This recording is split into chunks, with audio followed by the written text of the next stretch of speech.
इस वीडियो में हम रीजनिंग कैलेंडर रीजनिंग का कंसेप्ट डिस्कस करेंगे। तो हम सबसे पहले बेसिक से जो भी कंसेप्ट है उसको डिस्कस कर लेते हैं ताकि अच्छी तरह से ये कैलेंडर चैप्टर समझ में आए, और जो कुछ मेन क्वेश्चन रहेगा उसको हम पार्ट 2 वीडियो में बना देंगे। तो हम सबसे पहले समझते हैं कि कैलेंडर में वर्ष होता है। तो वर्ष दो प्रकार के होता है, एक सामान्य वर्ष जो कि 4 से पूरा नहीं कटता है, एक होता है सामान्य वर्ष, एक होता है सामान्य वर्ष और दूसरा होता है लीप वर्ष या अधि वर्ष।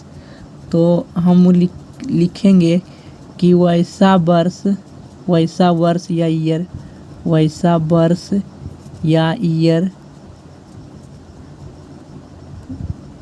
जो 4 से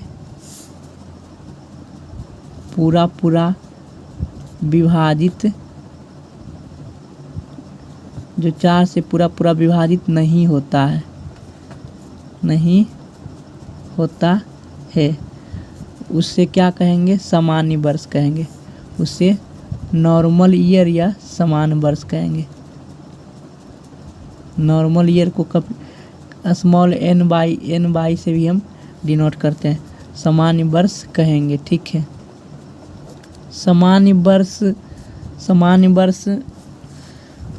वर्ष कहेंगे मतलब कहते हैं। ठीक, अब हम जैसे कि एग्जाम्पल के तौर पर यहाँ पर लिख देते हैं, जैसे कि हम लिखते हैं 2023। तो 2023 को अगर जो हम 4 से भाग देंगे, 2023 को 4 से भाग देंगे तो शेषफल 1 बच जाएगा, शेषफल 1 बच जाएगा। ठीक है, तो 2023 हो गया, 2019 हो गया, ये भी पूरा नहीं 4 से कटता है। 2009 हो गया, ये भी पूरा नहीं कटता है। ये सब ईस्वी है, 2009 ईस्वी, 2019 ईस्वी। तो ये सभी ईस्वी को क्या कहते हैं? सामान्य वर्ष कहते हैं, जो कि पूरा 4 से पूरा विभाजित नहीं होता है, उसको क्या कहते हैं? सामान्य वर्ष कहते हैं। ठीक, अब दूसरा है लीप वर्ष या अधि वर्ष। लीप वर्ष या अधि वर्ष भी कहते हैं, अधि वर्ष, हिंदी में अधि वर्ष कहते हैं। इसको इंग्लिश में लिखते हैं लीप ईयर। ठीक है, तो इंग्लिश का अगर जो इंग्लिश में क्वेश्चन रहेगा तो लीप वर्ष किसको कहते हैं?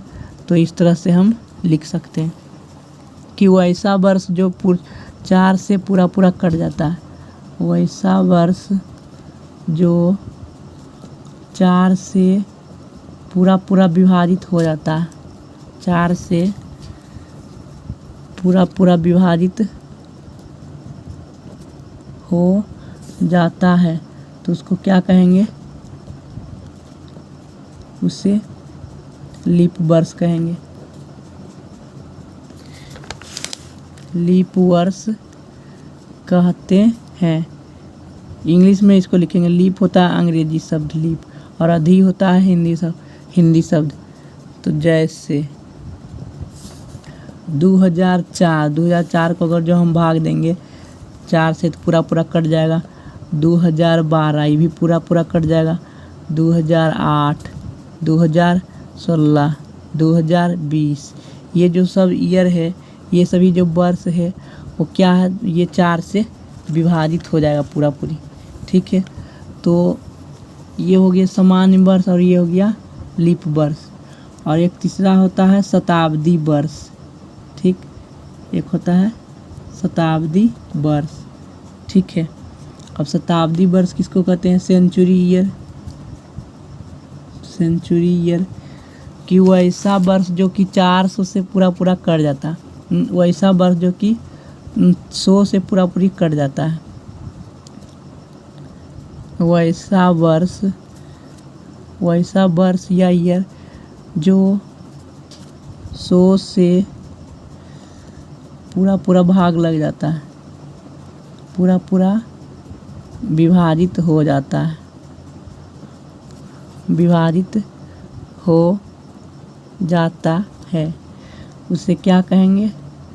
उसे शताब्दी वर्ष या सेंचुरी ईयर कहेंगे, शताब्दी वर्ष कहेंगे। ठीक। जैसे में यहाँ पर हम लिख देते हैं जैसे में, जैसे में लिखते हैं 1000 वर्ष, 2000 वर्ष, 1000 वर्ष, 2000 वर्ष, है ना, माने 2200 ईस्वी।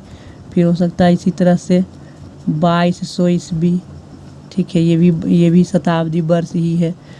2400 ईस्वी, ये भी क्या है, शताब्दी वर्ष ही है, 2400 ईस्वी, ठीक है। तो मेरे ख्याल से समझ में आ गया कि शताब्दी वर्ष किसको कहते हैं और लीप वर्ष किसको कहते हैं, सामान्य वर्ष किसको कहते हैं, ठीक। तो अब हम कुछ कंसेप्ट डिस्कस कर लेते हैं। हम लोग जानते हैं कि जो सामान्य वर्ष होता है, मतलब कि जो वैसा वर्ष जो कि 4 से पूरा विभाजित नहीं होता है, उसमें जैसे कि 2003 हो गया, तो 2003 क्या है, सामान्य वर्ष है। तो सामान्य वर्ष में हम जानते हैं कि फरवरी जो होता है वो 28 दिन का होता है, ठीक। ये हम जानते हैं कि फरवरी जो होता है वो 28 दिन का होता है। लेकिन अगर जो लीप वर्ष है, जैसे कि 2016, लीप वर्ष इसी को नहीं कहेंगे, जो कि पूरी 4 से कट जाएगा और शेष 0 बचेगा। 2016 को जब 4 से भाग देंगे तो शेष 0 बचेगा, मतलब कि 2016 ईस्वी जो है वो लीप वर्ष है। और लीप वर्ष में क्या होता है, फरवरी होता है 29 दिन का, फरवरी होता है 29 दिन का। तो इसी तरह से शताब्दी वर्ष जो है उसमें भी हम चेक करते हैं, है ना, कि उसमें भी शताब्दी वर्ष में भी एक होता है सामान्य शताब्दी वर्ष, एक होता है लीप शताब्दी वर्ष। तो ये जो मैंने शताब्दी वर्ष लिखा है, तो मैंने अभी 100 से विभाजित का नियम बताया। और लीप शताब्दी वर्ष को हम अगले पेज में लिखते हैं। यहाँ पर हम लीप शताब्दी वर्ष की परिभाषा लिखते हैं कि वैसा शताब्दी वर्ष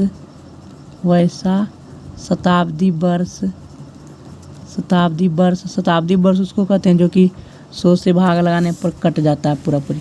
तो वैसा शताब्दी वर्ष जो 400 से पूरा विभाजित हो जाता है, 400 से पूरा विभाजित हो जाता है, उसे क्या कहेंगे, उसे लीप शताब्दी वर्ष कहेंगे, लीप शताब्दी वर्ष कहते हैं। जैसे में लीप शताब्दी वर्ष में, जैसे में 4000 क्या है, लीप शताब्दी वर्ष, क्योंकि 400 से पूरी कट जाएगा।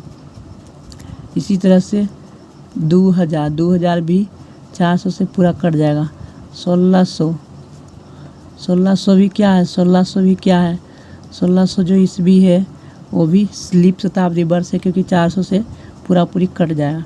तो ये हो गया लीप शताब्दी वर्ष। जब भी लीप शताब्दी वर्ष होता है, लीप शताब्दी वर्ष या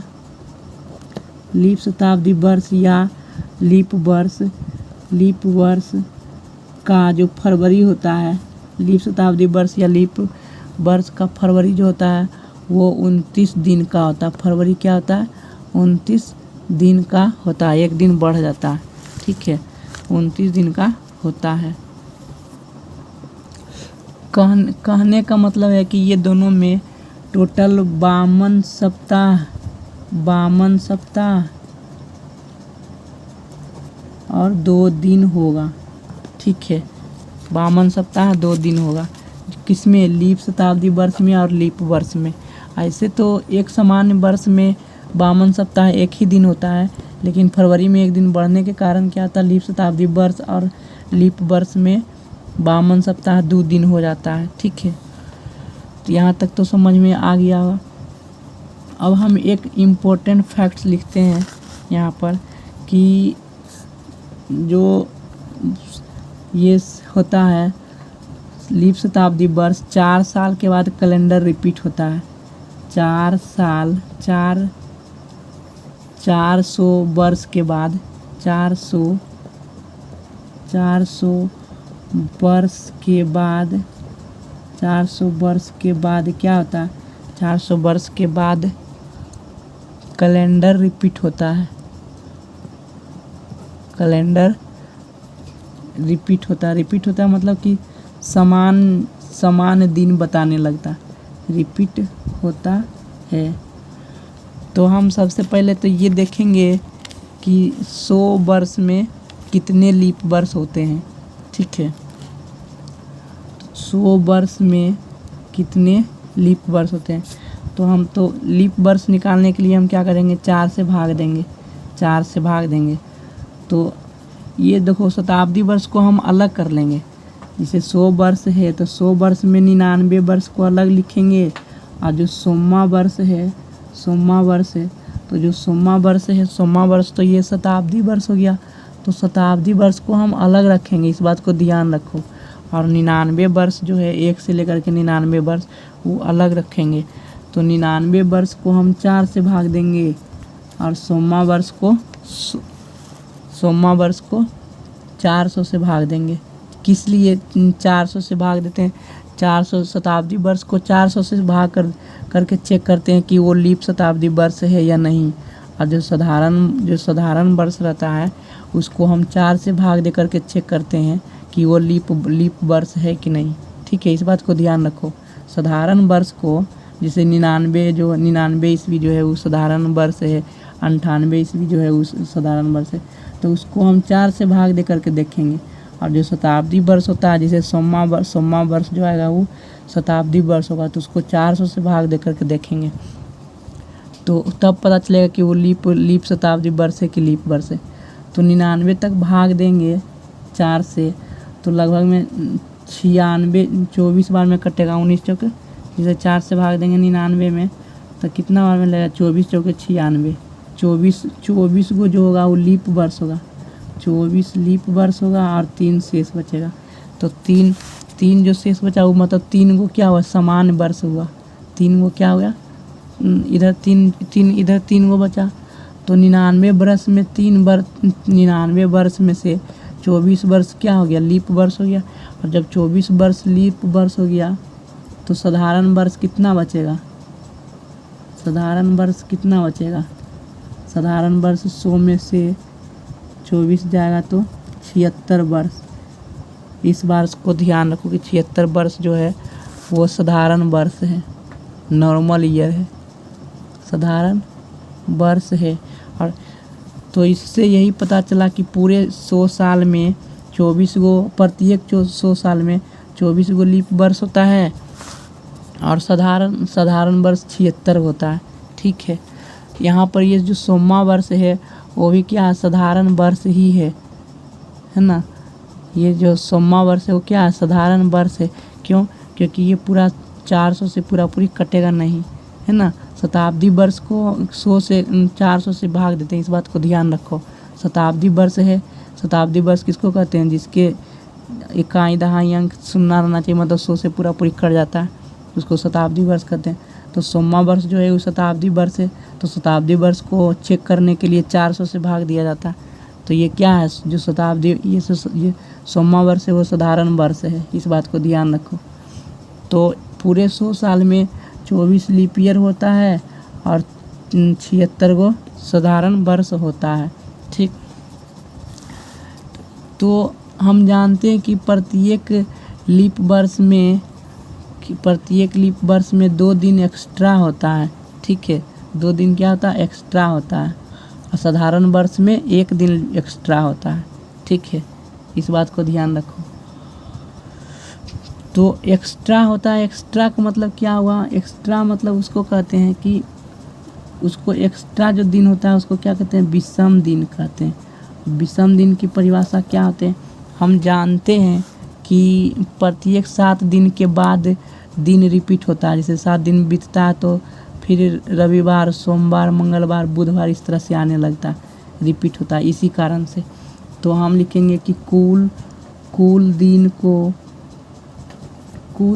को 7 से कुल दिन को 7 से भाग देने पर, कुल दिन को 7 से भाग देने पर जो शेष बचता है उसे विषम दिन कहते हैं, उसे विषम दिन कहते हैं। ठीक है, उसे विषम दिन कहते हैं। जैसे कि 29 दिन है तो 29 दिन में कितना विषम दिन होगा? तो 29 दिन को हम क्या करेंगे? 7 से भाग देंगे। 7 से इसलिए भाग देते हैं क्योंकि 7 दिन रिपीट होता है, 7 दिन के बाद दिन रिपीट होने लगता है इसलिए। तो 7 चौक 28, एक शेष बचेगा। तो जो एक शेष बचा तो यही हो गया विषम दिन। कितना हो जाएगा? 1 हो जाएगा। विषम दिन कितना होगा? तो 1 होगा। ठीक है, इस बात को ध्यान रखो। अब हम अगले पेज में लिखते हैं, यहाँ पर जगह नहीं है। तो विषम दिन, एक दिन बचा। जब हम 29 को 7 से भाग दिए तो एक शेष बचा, यही क्या है? विषम दिन। विषम दिन यही हो गया। ठीक है, तो इससे ये पता चला कि 7 से जब भाग देते हैं तो अधिक से अधिक शेष कितना बचेगा? अधिक से अधिक शेष बचेगा 6 बचेगा ही। अधिक से अधिक 6 शेष बचेगा। और जब 6 शेष बचेगा तो अधिक से अधिक विषम दिन कितना होगा? 6 विषम दिन होगा, है ना। इससे ज़्यादा तो विषम दिन नहीं होगा। ठीक है, अधिक से अधिक कितना विषम दिन होगा? 6 विषम दिन होगा, उससे ज़्यादा नहीं होगा। तो इसको याद रखना। ठीक, ये हो गया। अब हम फिर उसी पर चलते हैं कि जैसे 100 वर्ष था तो 100 वर्ष में क्या था? 24 गो लीप वर्ष था, 24 लीप वर्ष था और 76 साधारण वर्ष था। ठीक है, साधारण वर्ष था। और हम जानते हैं कि लीप वर्ष में 2 दिन विषम दिन होता है, 2 दिन एक्स्ट्रा होता है। साधारण वर्ष में 1 दिन एक्स्ट्रा होता है। 2 दिन इसलिए एक्स्ट्रा होता है लीप वर्ष में क्योंकि फरवरी का महीना 29 का लगता है लीप वर्ष में, और साधारण वर्ष में फरवरी का महीना 28 का लगता है ना। आप लोगों को पता है ही। तो हम क्या करेंगे? विषम दिन निकालने के लिए, कुल विषम दिन निकालने के लिए, है ना, कुल विषम दिन निकालने के लिए एक लीप वर्ष में 2 दिन विषम दिन होता है। तो 24 लीप वर्ष में कितना विषम दिन होगा? तो 2 से गुना करना पड़ेगा। इसी तरह से एक साधारण वर्ष में 1 दिन विषम दिन होता है, 1 दिन एक्स्ट्रा होता है। तो 76 वर्ष में 76 का होगा। तो 76 साधारण वर्ष को 1 से गुना करेंगे तो 24 दूना 48 प्लस 76 टोटल कितना हो गया? 8 6 14, 7 4 11, 1 बकिया 12, 124 दिन हो गया। 124 क्या हो गया? विषम दिन। अब हम जानते हैं कि 124 विषम दिन नहीं होता। विषम दिन तो 6 से ज़्यादा नहीं होता। अभी मैंने लिखा हूँ कि अधिक से अधिक 6 विषम दिन होता है। ठीक है, तो यहाँ पर 124 दिन कैसे विषम दिन हो गया? तो इसको भी क्या करेंगे? 7 से भाग देंगे। तो जब हम 124 को 7 से भाग देंगे तो कितना आएगा? 5, फिर 7 7 49, 14 से 9 या 5। तो यहाँ पर हम देख रहे हैं कि 5 शेष बचा। जब 5 शेष बचा 7 से भाग देने पर तो यही क्या हो गया? विषम दिन। विषम दिन। ठीक है, तो विषम दिन कितना हो गया? 5। तो इससे ये पता चला कि 100 वर्ष में 5 विषम दिन होता है। इस बात को ध्यान रखो। 100 वर्ष में 5 विषम दिन होता है। तो 100 वर्ष में 5 विषम दिन होता है तो 200 वर्ष में कितना विषम दिन होगा? 100 वर्ष में 5 विषम दिन होता है तो 200 वर्ष में 5 के दुगुना 5 वर्ष तो पहले 100 वर्ष में आएगा, 5 अब फिर 5 वर्ष फिर आएगा तो 5 5 10 विषम दिन होगा। 5 5 10 विषम दिन होगा किसमें? तो 200 वर्ष में। और अभी मैंने फिर बताया हूँ कि विषम दिन 6 से ज़्यादा नहीं होता। फिर तो 10 कैसे हो गया? तो इस 10 को फिर 7 से भाग देंगे तो 3 शेष बचेगा। 3 शेष बचेगा मतलब 3 विषम दिन हो गया, है ना। 3 विषम दिन हो गया। ठीक है, 3 विषम दिन हो गया। ठीक, तो 200, अब इससे ये पता चला कि 200 वर्ष में 3 विषम दिन होता है, 100 वर्ष में 5 विषम दिन होता है। अब फिर इसी तरह से चेक करेंगे कि 300 वर्ष में कितना विषम दिन होगा। तो इसको हम चेक करेंगे कि 100 वर्ष में पहले 5 विषम दिन होगा, फिर 200 वर्ष में 5 विषम दिन होगा, फिर 200 वर्ष में मतलब 100 वर्ष में 5 विषम दिन होगा, तो पूरे 15। तो 15 को फिर क्या भाग देंगे 7 से, तो 1 शेष बचेगा, तो 1 विषम दिन हो गया, 1 विषम दिन हो गया। ठीक है, 1 विषम दिन हो गया। और 400 वर्ष में क्या होगा, 400 वर्ष में 400 वर्ष में ये 99 वाला अलग कर लेंगे, इस बात को ध्यान रखो। ठीक है, क्योंकि 99 वाला एक दिन एक्स्ट्रा बढ़ेगा। ठीक है, 400 वर्ष को इस तरह से लिखेंगे, क्योंकि ये 400वां जो साल है, 400वां जो वर्ष है वो क्या है, लीप वर्ष है। 400वां वर्ष जो है वो लीप वर्ष है। ठीक है, इस बात को ध्यान रखो। 400वां वर्ष जो है वो लीप वर्ष है, तो एक दिन एक्स्ट्रा बढ़ेगा। तो इधर तो 15, उधर 15 दिन आया, और इधर हम 5 एक 6 दिन लेंगे, इस बात को ध्यान रखो।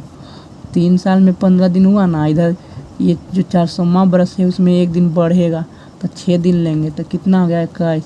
और 21 को जब 7 से भाग देंगे तो 0 शेष आएगा, 0 शेष आया मतलब 0 विषम दिन हो गया। विषम दिन क्या होगा, 0। ठीक है, इस बात को ध्यान रखो। तो इससे यही पता चला कि जब 100 रहेगा तो 5 विषम दिन होगा, जब 200 वर्ष शेष बचेगा, जब 200 शेष बचेगा तो 3 विषम दिन होगा, जब 300 शेष बचेगा तो 1 विषम दिन होगा, और जब 400 शेष बचेगा तो 0 विषम दिन होगा।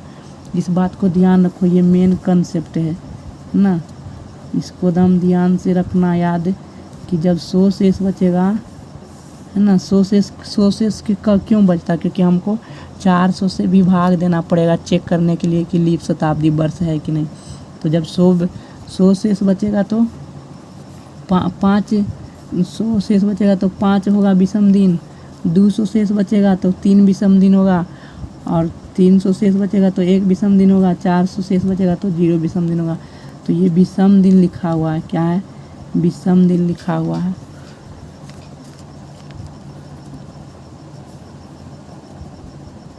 विषम दिन लिखा हुआ है, और ये जो है शेष है, शेष का 400 से भाग देने पर, इस बात को ध्यान रखना है। ठीक है, 53-10 याद रखेंगे, 53-10 है ना। 100 शेष बचेगा तो 5 विषम दिन होगा, 200 शेष बचेगा तो 3 विषम दिन होगा, इस तरह से। तो अब हम चलते हैं अगले कंसेप्ट पर, अगले पेज में लिखेंगे।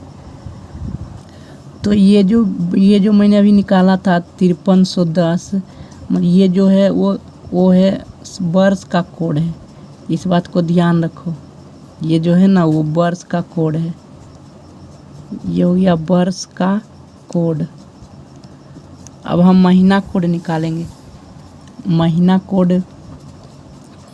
का कोड कैसे निकालेंगे, तो महीना का कोड हो जाएगा जैसे कि जनवरी में 31 के महीना लगता है, तो जब 31 को हम 7 से भाग देंगे, क्योंकि 7 दिन के बाद रिपीट होता है, तो 7 से भाग दें तो शेष कितना बचेगा, 3।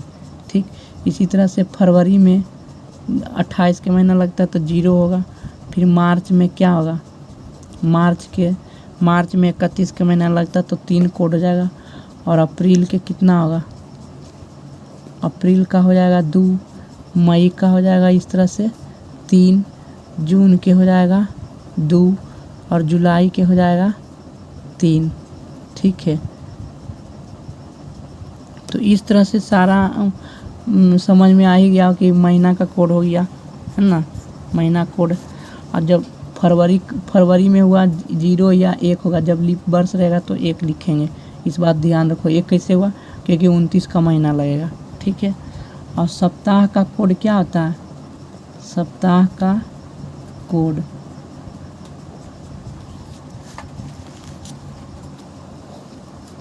0 से 0, जब 0 विषम दिन होगा, 0 विषम दिन होगा, ये जब 30 ये सब लिख रहे हैं ना, वो विषम दिन ही है, वो वर्ष का कोड मतलब विषम दिन बताता कि कितना विषम दिन होगा। ये महीना का विषम दिन हो गया, मतलब महीना के कोड हो गया वो, है ना। और ये हो गया दिन का। तो जब 0 शेष बचेगा तो रविवार माना जाता है, इस बात को ध्यान रखो। जब 0 शेष बचेगा तो रविवार माना जाएगा। 1 बचेगा शेष तो 1 शेष बचेगा, मतलब 1 विषम दिन आएगा तो सोमवार माना जाएगा। और 2 आएगा तो मंगलवार माना जाता है, ठीक है। 3 विषम दिन होगा तो बुधवार माना जाता है। 4 आएगा तो गुरुवार या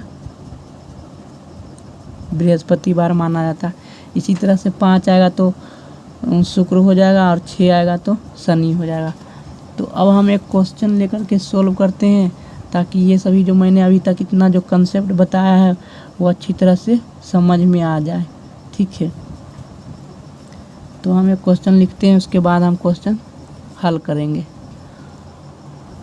यहाँ पर मैंने एक क्वेश्चन लिया हूँ कि 17 नवंबर 2023 को कौन सा दिन होगा। तो इसको हल करने के लिए देखो, एक बहुत छोटा सा ट्रिक होता है, तो ट्रिक को हम बाद में बताएंगे। सबसे पहले मैंने इतना जो मेहनत किया है, मैंने अभी आधा घंटा से 20-25 मिनट का वीडियो में बनाया हूँ। बस इसी कारण से मैं इतना मेहनत किया हूँ कि ये निकालने के लिए इतना हमको करना पड़ा, वरना मुझे इतना कंसेप्ट बताने की ज़रूरत नहीं था। बस हम ट्रिक पर बना लेते, है ना। जो एक कोड रहता है, कोड पर ही तुरंत बन जाएगा। लेकिन हम इतना मेहनत किए हैं ताकि बेसिक से समझ में आए कि कहाँ से ये सब कैसे आया है, ठीक है। तो सबसे पहले तो ये नियम होता है कि जो पहले कंप्लीट वर्ष हुआ, जैसे 2023 तक से 2023 ईस्वी जो चल रहा है, उससे पहले वाला जो समाप्त हो गया है वर्ष, कौन सा वर्ष समाप्त हो गया, तो 2022 तक ये ईस्वी जो है समाप्त हो चुका है। 2022 तक जो समाप्त जो हुआ है ना वर्ष, वो लिखेंगे 2022 तक समाप्त हो गया। तो 2022 तक समाप्त हो गया है, तो 2022 तक को हम शताब्दी वर्ष को अलग कर देंगे और साधारण वर्ष को अलग कर देंगे। तो ये इसको हम लिख सकते हैं 2000 + 22, क्योंकि दहाई अंक जो होता है ये जो हो गया सामान्य वर्ष हो गया, और ये जो है शताब्दी वर्ष हो गया। तो इसको हम 400 से भाग देंगे, ठीक है। 400 से भाग देंगे। जब 400 से भाग देंगे तो ये पूरा पूरी कट जाएगा, मतलब कि जो इससे जो आएगा विषम दिन वो क्या होगा, 0। विषम दिन क्या होगा, 0। इससे 0 हो गया विषम दिन। और प्लस जब हम 22 से भाग देंगे तो विषम दिन कितना होगा, 22 वर्ष में कितना लीप वर्ष होगा। तो पहले तो हम ये 22 लिख देंगे, ठीक है। और जो लीप वर्ष होगा उसको भी लिखेंगे। तो लीप वर्ष निकालने के लिए इसको हम कितना 4 से भाग देते हैं। इसको भी मैंने 400 से भाग दिया इसलिए क्योंकि लीप वर्ष निकालना था। तो लीप वर्ष निकालने के लिए 400 से मैंने भागा दिया तो 0 आया, तो यही हो गया कोड 0। और इसको हम 4 से भाग देंगे, तो 4 से भाग देंगे तो कितना होगा, 4 × 5 = 20, ठीक, 5 गो। तो टोटल जब जोड़ेंगे तो कितना होगा, 22 और 5 = 27, 27 दिन इधर हो गया। तो इसको हम बाद में लिख लेंगे, ये समीकरण 1 हो गया। मतलब विषम दिन कितना हो गया, 27, ठीक। अब हम जो चलती हुई year, current year, running year है ना, चलती हुई मतलब रनिंग ईयर, अभी करेंट में कौन सा ईयर चल रहा है, तो करेंट में 2023 चल रहा है। तो हम 2023 तक चलेंगे, 17 नवंबर 2023 तक चलेंगे, 17 नवंबर 2023 तक चलेंगे। तो हम 2023 के जनवरी से ही हम जोड़ेंगे, क्योंकि 22 तक तो पूरा हो गया। अब हम जनवरी से चलेंगे, तो हम जानते हैं कि जनवरी विषम दिन निकालना है, ठीक है। तो विषम दिन निकालना है तो जनवरी में कितना होता है, 3 दिन। और ये देखेंगे कि 2023 जो है वो लीप वर्ष तो नहीं है, तो हाँ 4 से भाग देंगे तो 2023 पूरी नहीं कटेगा 4 से, मतलब कि साधारण वर्ष है।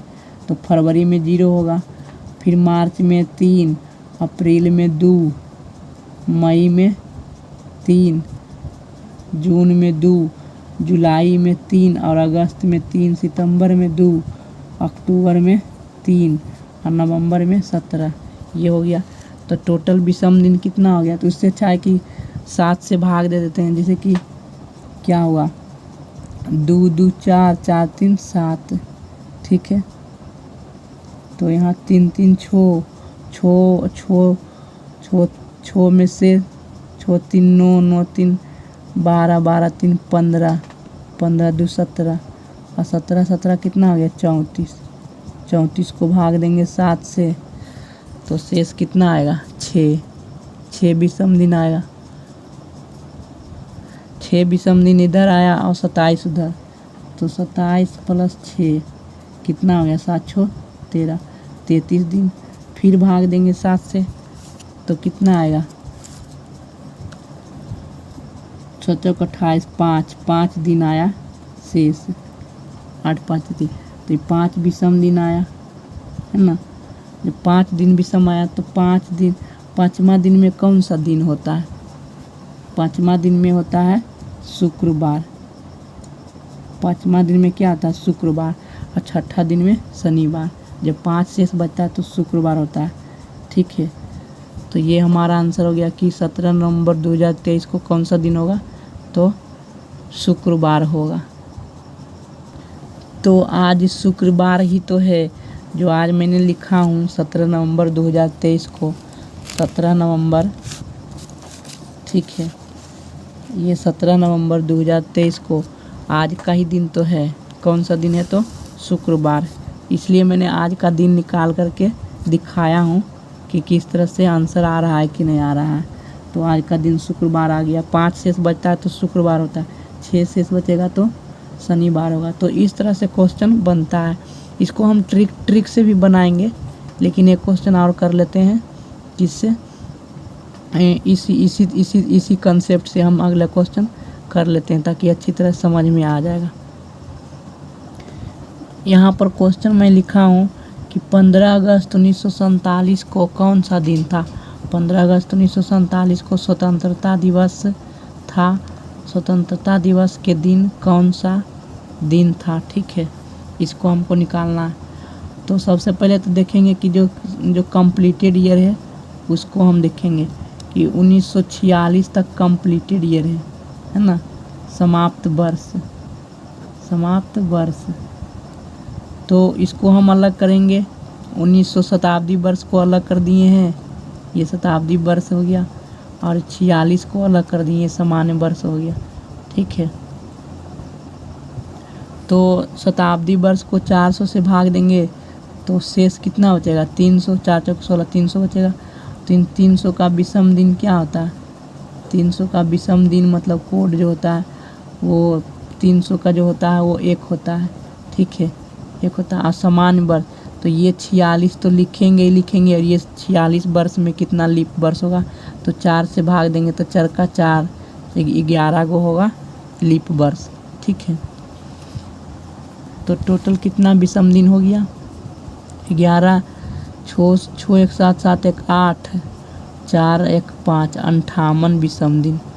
58 विषम दिन हो गया। तो 58 विषम दिन हो गया। इसको 7 से भाग देंगे तो अच्छा रहेगा, 7 8 56, 2 विषम दिन हो जाएगा। 2 विषम दिन हो गया, ठीक है। जितना कम रहेगा उतना अच्छा रहेगा। अब करेंट ईयर, चलती हुई वर्ष क्या होगा? चलती हुई वर्ष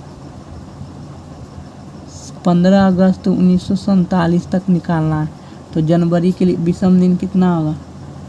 जनवरी का विषम दिन 3।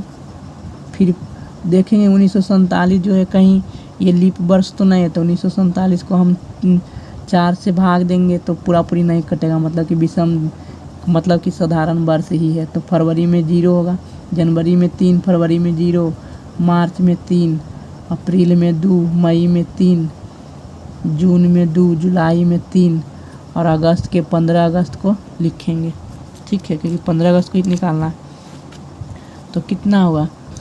3 3 छो 3 9 9 9 9 9 2 11, 11 2 13, 13 3 16, 16 15 16 15 होता है 31, 31 दिन हो गया। तो 31 दिन को जब हम भाग देंगे, 31 दिन अब प्लस 2 दिन इधर विषम दिन था, ठीक है। तो 31 दिन प्लस 2 दिन 33 दिन हो गया। तो 33 दिन को हम भाग देंगे 7 से, तो कितना आएगा 5 दिन शेष। 5 दिन शेष आया, मतलब कि शुक्रवार था। कौन सा दिन था? शुक्रवार था। ये हुआ हमारा आंसर आ गया, ठीक। ये शुक्रवार आ गया। अगर जो विश्वास नहीं है तो हम ट्रिक से भी सॉल्व कर लेंगे। ट्रिक से कोड होता है, तो कोड भी लिख लेते हैं। ट्रिक का कोड क्या था? जनवरी, फरवरी, मार्च, अप्रैल, मई, जुलाई, अप्रैल, मई, जून, जुलाई, अगस्त, सितंबर। जो कोड होता है मैं लिख लेता हूँ कि होता है 62, 25, 35, 62, 25, ठीक है। 62, 25, 0, 35, 62, 25, 0, 35, 14, 624, ठीक है। इस बात को ध्यान रखो। मैं लिख दिया हूँ 62, 25, 0, 35, 14, 624। देखो, जनवरी, फरवरी, मार्च, अप्रैल, मई, जून, जुलाई, अगस्त, सितंबर, अक्टूबर, नवंबर, दिसंबर। इस बात को ध्यान रखो। 62, 25, 0, 35, ठीक है। 62, 25, 0, 35, 14, 624। और ये ध्यान रखना, जब 0 शेष बचेगा तो रविवार मानते हैं। जब शेष 0 बचेगा, 1 बचेगा तो सोमवार मानते हैं, ठीक है। 1 बचेगा तो सोमवार मानते हैं। 2 शेष बचेगा तो मंगलवार मानते हैं। ये तो मैं पहले से ही बता रहा हूँ, तभी ये कोड वैलिड है। अदरवाइज कोड वैलिड नहीं होता। अलग अलग कोड में अलग अलग दिन माना जाता है। तो 15 अगस्त बोला, 15 अगस्त 1947।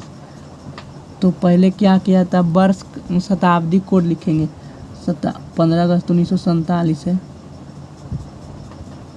तो पहले शताब्दी कोड मतलब कि 1900 का कोड क्या होगा, है ना। फिर दहाई वाला कोड, फिर होगा महीना वाला कोड, ठीक है। फिर उसके बाद तारीख, फिर तारीख होता है कितना लीप वर्ष होगा, है ना। तो शताब्दी के कोड मतलब कि लीप वर्ष था। 1900 में 1900 को जब 400 से भाग देंगे तो शेषफल कितना आता है? 300। और 300 का कोड कितना होता है? 1। 300 का कोड 1 होता है। प्लस ये 47 वर्ष लिखेंगे। अब 47 वर्ष में कितना महीना, कितना लीप वर्ष होगा? तो 47 वर्ष में 4 से भाग देंगे। 4 से भाग देंगे तो क्या होगा? 11 आएगा। प्लस महीना, जो कौन सा महीना चल रहा है? अगस्त के महीना। तो अगस्त के महीना का कोड क्या होगा? जनवरी, फरवरी, मार्च, अप्रैल, मई, जून, जुलाई, अगस्त। अगस्त के कोड क्या है? 1 है। तो यहाँ पर 1 रखेंगे। प्लस में तारीख कितना है? तारीख दिया हुआ है 15, तो यहाँ पर 15 रख देंगे। इसको जोड़ करके 7 से भाग दे देंगे।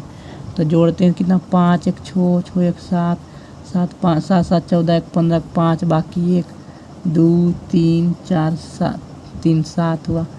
तो 75/7 करेंगे तो भागफल देंगे तो कितना आएगा? 5 दिन शेष आएगा। 5 दिन शेष आया। जब 5 दिन शेष आया तो मैंने अभी बताया कि शुक्रवार होगा, और मैंने उस मेथड से भी निकाला था तो शुक्रवार ही आंसर आया था, है ना। यहाँ भी देखो शुक्रवार ही आंसर आया है, और इस मेथड से भी शुक्रवार ही आंसर आया। तो 15 अगस्त को कौन सा दिन था? शुक्रवार था। 15 अगस्त 1947 को शुक्रवार था, ठीक है। इस बात को ध्यान रखो। तो अब हम नेक्स्ट क्वेश्चन, अब हम ट्रिक पर ही बनाएंगे, उस तरह से नहीं बनाएंगे, ठीक है। तो अगला क्वेश्चन अगले पेज पर लिखते हैं। तो यहाँ पर मैंने क्वेश्चन लिखा हूँ 26 जनवरी 1950 को कौन सा दिन था। यही कोड है, बस इतना कोड याद रखेंगे तो बन जाएगा। ये ट्रिक है, ठीक है। बस मैं इतना याद रखूँगा तो क्वेश्चन बन जाएगा। इस बात को ध्यान रखो। 62, 25, 0, 35, 14, 624 जब हम कोड रखेंगे तो एक शेष बचेगा तो सोमवार होगा, 2 शेष बचेगा तो मंगलवार होगा। ये तभी वैलिड है जब ये 62, 25, 0, 35 रहेगा। तो इस तरह से 1 बराबर सोमवार। कभी कभी उल्टा लेकर के अलग अलग टीचर बताते हैं। और ये कोड, ये जो ट्रिक है, यही ट्रिक है, मेन ट्रिक यही है। ठीक है, शताब्दी का कोड लिखेंगे, दहाई वर्ष लिखेंगे, जो ईस्वी दिया रहेगा उसका 2 अंक वाला जो लेंगे, इकाई दहाई, वो दोनों अंक एक साथ लिखेंगे। फिर उस दोनों अंक को 4 से भागा देंगे, ताकि लीप वर्ष पता चल जाए कि कितना लीप वर्ष है। वही तो एक्स्ट्रा दिन होता है। फिर महीना का कोड लिखेंगे जो कि दिया हुआ, जनवरी का कोड 6, फरवरी का कोड 2, जनवरी, फरवरी, मार्च, अप्रैल, मई, जून, इस तरह से दिया हुआ कोड 12 गो है। 1, 2, 3, 4, 5, 6, 7, 8, 9, 10, 11, 12 है ना। फिर तारीख देंगे। तो यहाँ पर ये क्वेश्चन क्या है, 26 जनवरी 1950 को कौन सा दिन था। तो सबसे पहले तो जो 1950 है, तो 1950 को शताब्दी, 1950 का शताब्दी क्या हुआ, सप्ताह 1900 अलग करेंगे। और फिर दहाई अंक क्या है, 50 वर्ष। फिर इसको हम भाग देंगे 4 से, तो कितना बार में कटेगा, 4 का 4, 1, 4 दूनी 8, मतलब 12 गो लीप वर्ष हो जाएगा। फिर महीना का कोड, और जनवरी महीना का कोड क्या, अभी मैंने बताया 6। और फिर तारीख कितना है, 26 तारीख, ये हो गया। तो यहाँ पर ये जब 1900 रहता है तो कोड 1 लेते हैं, क्योंकि 1900 को जब हम 400 से भागा देंगे तो 300 शेष बचेगा, और 300 शेष बचेगा तो उसका कोड 1 होता है। तो 1 + 50 + ये 12, क्योंकि 12 को लीप वर्ष बनेगा। फिर 6 जनवरी का कोड हो गया, और 26 तारीख है। इसको हम 7 से भाग देंगे तो क्या होगा, 1, 2, 3, 3 6 9, 9 6 15, 5 बाकी 1, तब 3, 3 1 4, 4 5 9, 9 95 भाग देंगे 7 से, 7 तो कितना शेष बचेगा, 2 पर 5 25, तो 25 को भाग देंगे 7 से, 7 या 21, 4 शेष बचेगा, 4 शेष बचेगा। जब 4 शेष बचता मतलब कि बृहस्पतिवार होगा, गुरुवार आंसर हो गया। गुरुवार के दिन क्या हुआ था, 26 जनवरी 1950 था। ठीक है, इस बात को ध्यान रखो। तो ये हमारा आंसर आ गया।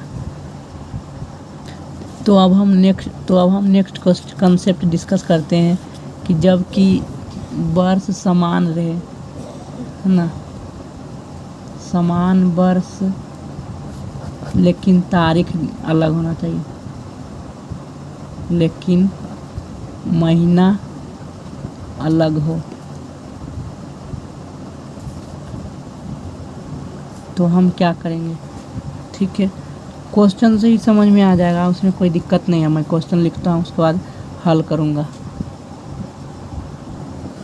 यहाँ पर क्वेश्चन है कि यदि 1 जनवरी 1911 को बुधवार माना जाए तो 1 जनवरी 1971 को कौन सा दिन होगा। तो यहाँ पर हम देख रहे हैं कि तारीख और महीना सेम है, 1 जनवरी। तो ईस्वी कितना हुआ, मतलब कितना दिन हुआ, 1911 से 1971 तक ले, तो घटा देंगे 1971 से 1911 तक में कितना दिन हुआ, 60 दिन हुआ, मतलब 60 वर्ष हुआ। 60 दिन नहीं, 60 वर्ष हुआ। ठीक है, तो 60 वर्ष में कितना लीप वर्ष आया होगा, इसका भी तो ध्यान रखना है।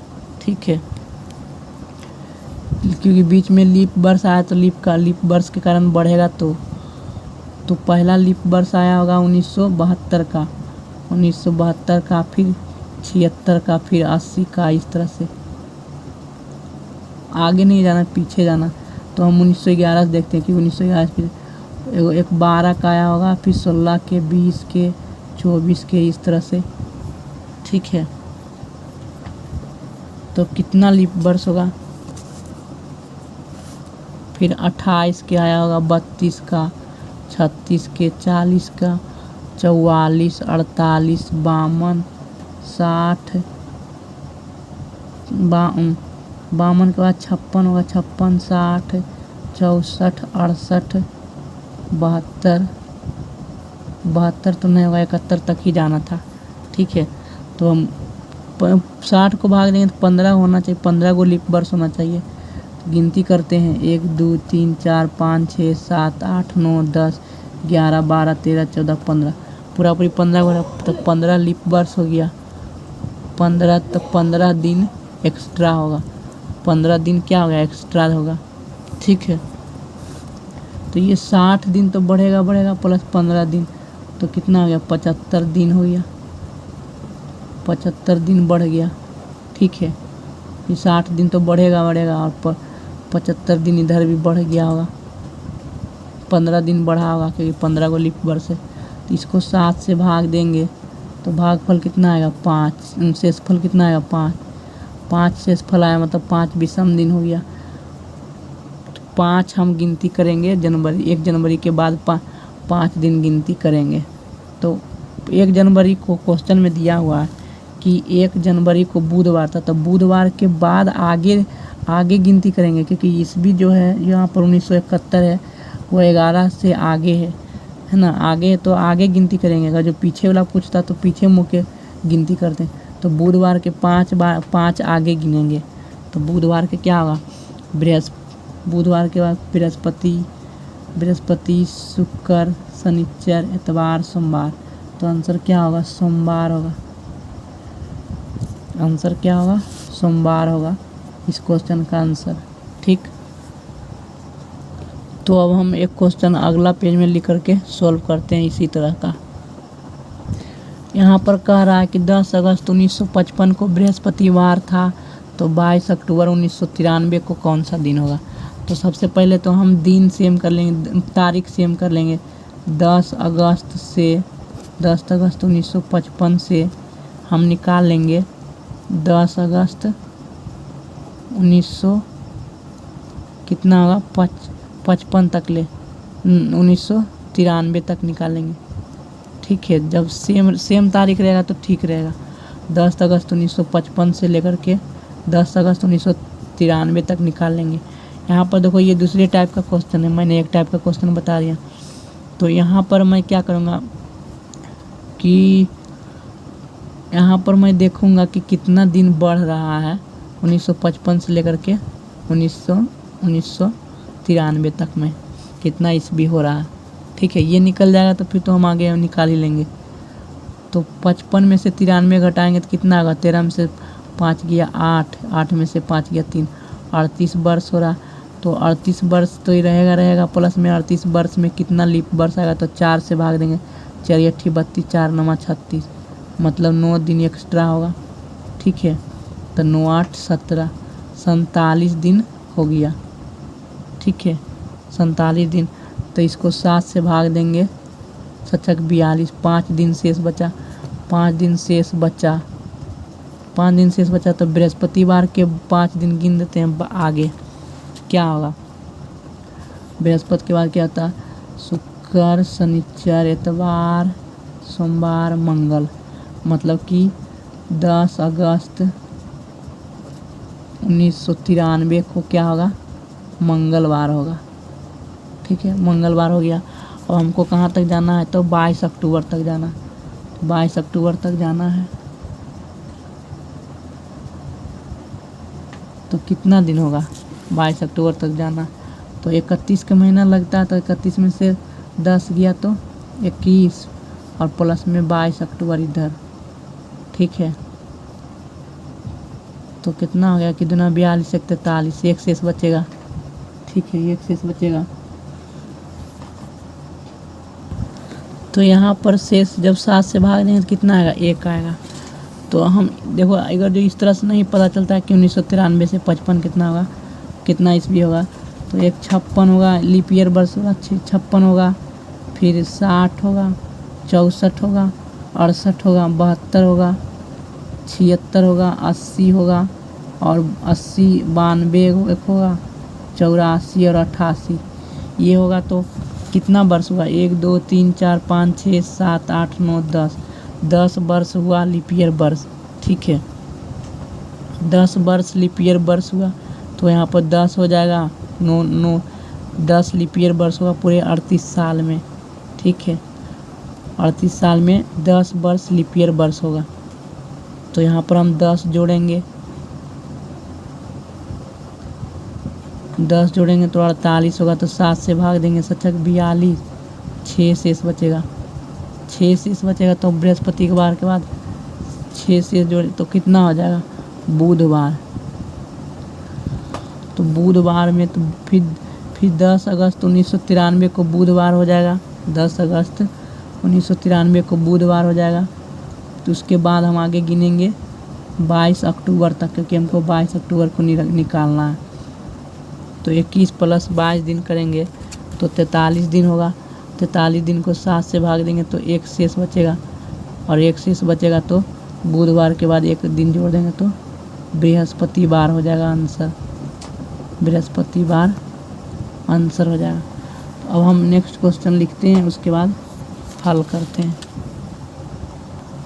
यहाँ पर क्वेश्चन कह रहा है कि यदि किसी माह की 10 तारीख को शुक्रवार के 2 दिन बाद पड़ता है, शुक्रवार के 2 दिन बाद पड़ता है, तो शुक्र के 2 दिन बाद क्या होगा, शुक्र के 2 दिन बाद शनिचर एतवार मतलब रविवार। तो रविवार को 10 तारीख पड़ता है, ठीक है। तो 20 तारीख को कौन सा दिन पड़ेगा, 10 तारीख को रविवार पड़ता है, तो 10 + 7 17 तारीख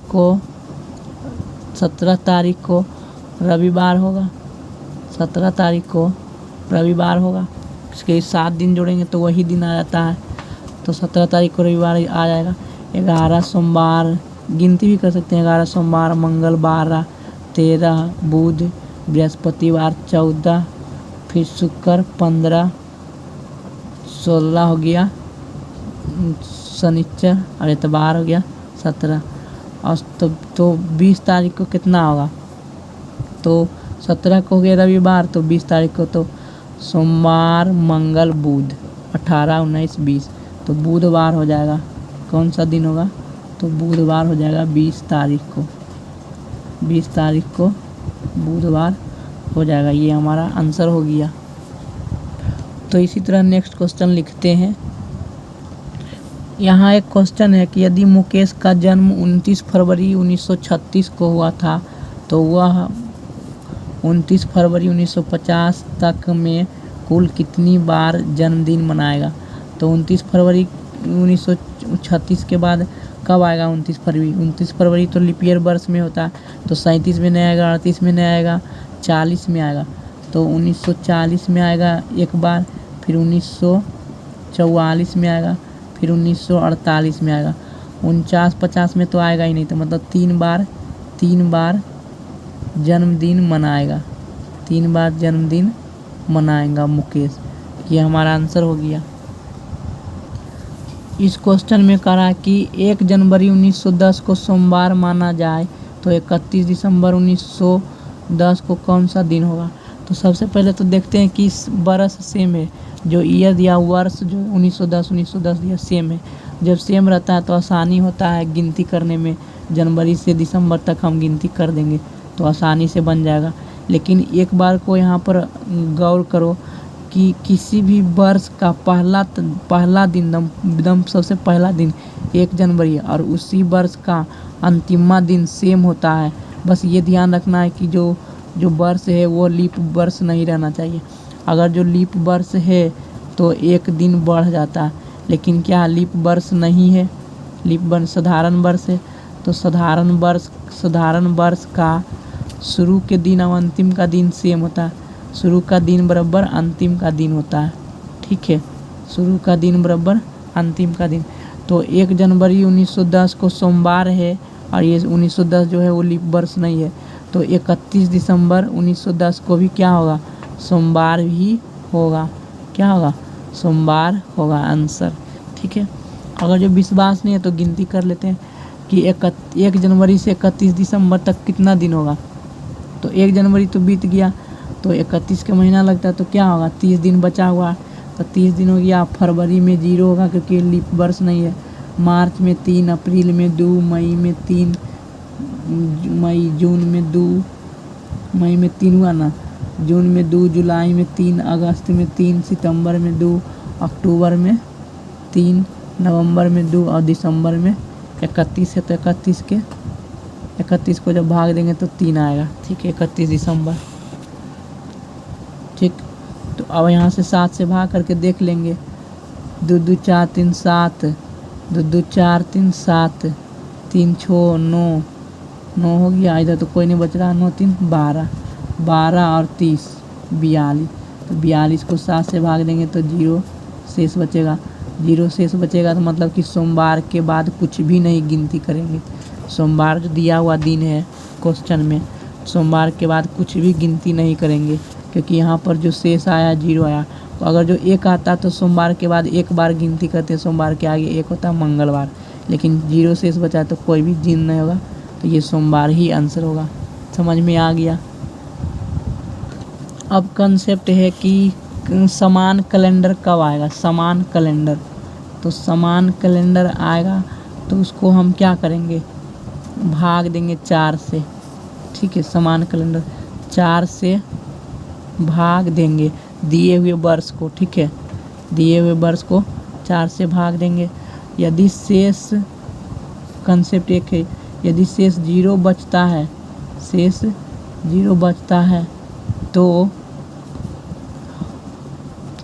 जो प्राप्त वर्ष होगा, प्राप्त वर्ष कैसे निकलेगा, प्राप्त वर्ष में 28 जोड़ेंगे। ठीक है,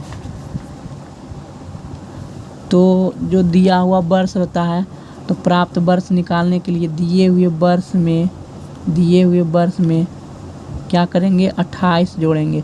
28 जोड़ेंगे तो जो प्राप्त वर्ष होगा वह उसी तरह का कैलेंडर रहेगा, उसी तरह का कैलेंडर रहेगा जैसा कि दिया हुआ था। ठीक है, उसी तरह का क्या होगा, कैलेंडर होगा, इस बात के। और जब शेष, दूसरा क्वेश्चन, जब शेष 1 बचेगा, जब शेष 1 बचता है तो प्राप्त कैलेंडर बराबर क्या होगा, तो प्राप्त कैलेंडर बराबर होगा दिया हुआ वर्ष प्लस 6 जोड़ेंगे तब आएगा। ठीक है, और तीसरा, जब शेष 2 या 3 बचता है, जब शेष 2 या 3 बचता है तो 11 जोड़ना पड़ेगा। कितना जोड़ना पड़ेगा, 11 जोड़ना पड़ेगा, तब नया कैलेंडर निकलेगा। ठीक है, समझ में आ गया। ये कंसेप्ट याद रखना, ये तीनों कंसेप्ट याद रखना। तो हम यहाँ पर एक क्वेश्चन लिखते हैं, फिर उसके बाद हल करते हैं। ठीक है, यहाँ पर हम क्वेश्चन लिख करके हल करेंगे।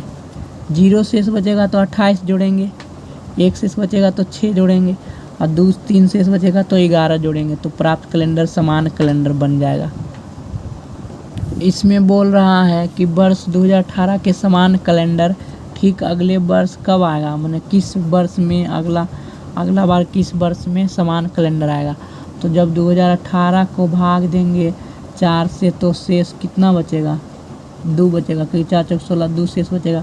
और 2 जब शेष बचता है तो दिए हुए वर्ष में 11 जोड़ेंगे तो प्राप्त होगा। तो 1 1 2, 2029 के जो कैलेंडर होगा वो बिल्कुल वैसा ही कैलेंडर होगा जैसा कि 2018 के कैलेंडर है, क्योंकि 2 शेष बचता तो 11 जोड़ना पड़ता। तो 2029 के कैलेंडर तो बिल्कुल वैसा ही होगा जैसा कि 2018 के कैलेंडर होगा। तो आंसर मेरा क्या होगा, 2029। ठीक, तो नेक्स्ट क्वेश्चन अगले पेज पर लिखते हैं। 2020 के समान कैलेंडर अगले किस वर्ष का कैलेंडर होगा। तो देखेंगे 2020 को जब हम भाग देंगे 4 से तो 0 शेष बचता है। जब 0 शेष बचता है तो क्या होगा, 28 जोड़ना पड़ता होगा। दिए हुए वर्ष जो है 20, उसमें 28 जोड़ेंगे, मतलब 2048 ईस्वी का जो कैलेंडर होगा, 2048 ईस्वी का कैलेंडर होगा, वह बिल्कुल सेम कैलेंडर होगा किसके जैसा, तो 2020 के कैलेंडर जैसा होगा। ठीक है, इसी तरह से हम एक क्वेश्चन और लिखते हैं, उसके बाद हम हल करेंगे। 2021 के कैलेंडर के समान अगले किस वर्ष का कैलेंडर होगा। तो इस क्वेश्चन को हम फिर 4 से भाग देंगे। 4 से भाग देने पर ही पता चलेगा। तो एक शेष बचेगा, एक शेष बचेगा। तो जब एक शेष बचता है तो कितना जोड़ना पड़ता है, 6 जोड़ना पड़ता है दिए हुए कैलेंडर में। तो 2021 प्लस 6 मतलब 2027 का जो कैलेंडर होगा, 2027 का कैलेंडर जो होगा वह बिल्कुल वैसा ही कैलेंडर होगा, समान कैलेंडर होगा जैसा कि 2021 का कैलेंडर है। 2021 का कैलेंडर और 2027 का कैलेंडर दोनों क्या होगा, बिल्कुल एकदम सेम कैलेंडर होगा। ठीक है, तो ये हमारा आंसर हो गया 2027 इस क्वेश्चन का आंसर। तो हम इस लेक्चर को यहीं पर समाप्त करते हैं। अगले वीडियो में कुछ कंसेप्ट और जो क्वेश्चन बनता है कैलेंडर में वो हम डिस्कस करेंगे डिटेल में। तो हम इस लेक्चर को यहीं पर समाप्त करते हैं। थैंक यू दोस्तों। अगर जो वीडियो अच्छा लगा हो तो प्लीज़ मेरे चैनल को सब्सक्राइब करें और अपने दोस्तों में शेयर करें। मैं आपसे रिक्वेस्ट करता हूँ, वीडियो बनाने में बहुत मेहनत लगता है, प्लीज़ सब्सक्राइब करें मेरे चैनल को।